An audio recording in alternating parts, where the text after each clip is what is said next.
기도로 서밋타임 시작하겠습니다. 사랑의 하나님, 오늘 주님의 날인 주일 저녁에도 하나님의 말씀 앞으로 인도하심에 감사드립니다. 오늘 서밋타임을 통해 정말 나의 현장을 발견하고 세계를 향한 하나님의 계획을 발견하고 절대 이유를 발견하는 귀한 시간 되게 하옵소서. 예수 그리스도 이름으로 기도드립니다. 아멘.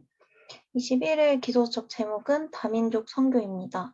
성경 본문은 사무엘상 17장 37절만 읽겠습니다. 또 다윗이 이르되 여호와께서 나를 사자의 발톱과 곰의 발톱에서 건져내셨은즉 나를 이 블레셋 사람의 손에서도 건져내시리이다. 사울이 다윗에게 이르되 가라 여호와께서 너와 함께 계시기를 원하노라. 세상으로부터 조롱당하거나 전혀 손을 쓸 수 없는 위기에 처할 때가 있습니다. 그때 다윗은 육신적 생각에 빠지지 않고 하나님이 위기를 허락하신 절대 이유를 발견했습니다. 그러자 두려움은 사라지고 당당히 왕 앞에 나아가 여호와의 이름을 고백할 수 있었습니다. 이처럼 다윗의 작은 기능은 전 세계의 여호와를 증거하는 참 선교가 되었습니다. 첫 번째 절대 이유, 완전히 힘을 잃어버린 이스라엘의 위기는 여호와의 능력을 증거하는 기회였습니다. 왕과 장군 모두 손을 못 쓰고 뒤로 물러나 있고 형들이 조롱해도 다윗은 당당히 여호와의 이름을 높이며 골리앗 앞에 나아가 싸움을 승리했습니다. 이처럼 다윗의 작은 기능은 이스라엘은 물론 블레셋까지 여호와의 능력을 알리고 그의 이름을 증거하고 찬양하는 선교가 되었습니다. 두 번째, 절대 선교. 블레셋은 전 세계로 연결되는 통로인 동시에 주변에는 강대국과 노예들이 가득한 현장이었습니다. 다시 말해 전 세계 237개 나라와 5천 종족이 머무는 선교지였습니다. 다윗이 골리앗과의 싸움에서 승리하자 그 소문은 전 세계에 퍼졌고 저절로 여호와의 이름을 증거하는 세계 선교가 되었습니다. 절대 이유를 발견하면 선교는 따라올 수밖에 없는 응답이 됩니다. 다윗은 어릴 때부터 여호와의 신에 크게 감동되었습니다. 이처럼 평상시에 기도하고 영적 힘을 가지는 게 중요합니다. 하나님은 우리의 작은 기능과 영적 힘을 반드시 세계 선교에 사용하십니다. 깊은 질문입니다. 이유와 답. 전도와 선교를 모른다는 것은 사실상 복음을 모른다는 말입니다. 전도와 선교는 선택의 문제가 아니라 절대 사명이고 위기가 왔을 때는 답이 됩니다. 혹시 나에게 문제가 왔나요? 수많은 생각과 탄식은 내려놓고 하나님께 이유를 질문해 보세요. 모든 사건과 현장이 전 세계 237개 나라에 여호와의 영광을 드러내는 선교가 될 것입니다. 아멘. 오늘 성경 본문이 사무엘상 17장 33절에서 37절 말씀이었는데요. 메시지에서는 사무엘상 17장 전체를 두고 말씀을 전해주셨습니다. 4절에서 7절을 보면 키는 6규빗 한 뼘이고 온몸에 갑옷을 두르고 창날이 603개나 되는 무기를 든 골리앗이 있는 블레셋 사람들이 이스라엘에 쳐들어왔고 8절에 골리앗은 이스라엘 군대를 향해 한 사람을 택하여 내게로 내려보내라 라고 했습니다.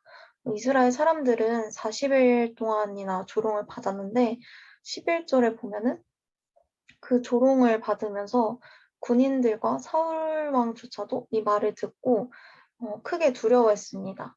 이곳에 아버지의 심부름을 하러 온 다윗은 23절 골리앗의 소리를 들었고 형들에게 내가 가서 골리앗과 싸우겠다 이야기를 했는데 28절에 형들은 화를 내면서 너가 어찌하여 이리로 내려왔느냐 나는 내 교만과 너의 마음의 완악함을 아노니 너가 전쟁을 구경하러 왔도다 라고 말합니다.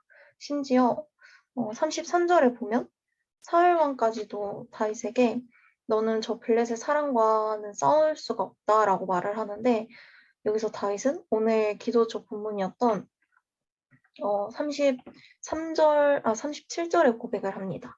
이 흐름 속에서 아주 중요한 말씀이 있는데요. 골리앗 앞으로 가겠다는 그 다윗의 말에 형들이 교만하다고 욕을 했을 때 다윗은 29절에 어찌 이유가 없으리까? 라고 말을 합니다. 우리는 이 이유를 알아야 한다고 말씀을 하셨는데요. 바로 완전히 힘을 잃어버린 이스라엘에게 그리고 블레셋 골리앗에게 그리고 전 세계에 여호와를 증거하는 것이 그 이유였습니다. 이러한 절대 이유를 발견하면 다윗처럼 우리의 작은 것도 기능이 된다고 하셨습니다. 저는 말씀을 들으면서 내가 가진 기능이 아무리 작아도 그 안에 하나님의 절대 이유를 발견하면 된다는 말씀을 붙잡았는데요. 지금 내가 준비하고 있는 모든 것들은 세상 앞에서 여호와의 증거를 보이기 위한 기능으로 쓰임을 받는다고 생각을 하니까 정말 작은 것이라도 하나님 앞에서 이유를 발견하면서 인도를 받아야겠다고 생각이 들더라고요. 그러려면 다윗처럼 평상시에 힘을 준비하고 평상시에 기도를 누리고 오늘 강단에 나왔던 증인 야곱처럼 내 것 다 내려놓고 하나님 앞에서 기도하는 그 브니엘의 시간으로 인도받길 기도해야겠구나 그런 생각이 들면서 저희가 지난 대학 회당 캠프를 통해서 하나님께서 나의 전도 그리고 진짜 복음만 없는 현장을 보게 하셨잖아요. 근데 오늘 말씀을 들으니까 이제는 5월 5일부터 6일에 진행되는 제25차 세계 선교대회를 놓고 기도하길 원하신다는 생각이 들었던 것 같습니다.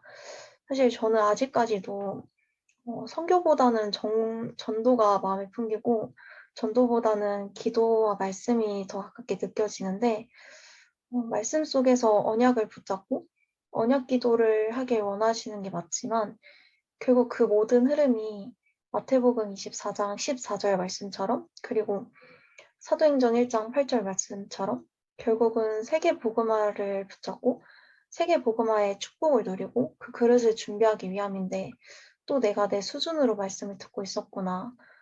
말씀을 붙잡고 있었구나 깨달아지면서 정말 하나님이 나를 통해 이루실 세계 복음화를 놓고 기도해야겠다고 붙잡아지는 시간이었습니다. 오늘 서밋타임을 통해 정말 전 세계가 나의 현장이 되고 세계 복음화의 그릇을 준비하는 대학부 되길 기도하면서 언약 기도로 서밋타임 마치겠습니다. 하나님 저의 작은 기능과 믿음의 고백이 세계 선교가 되게 하옵소서.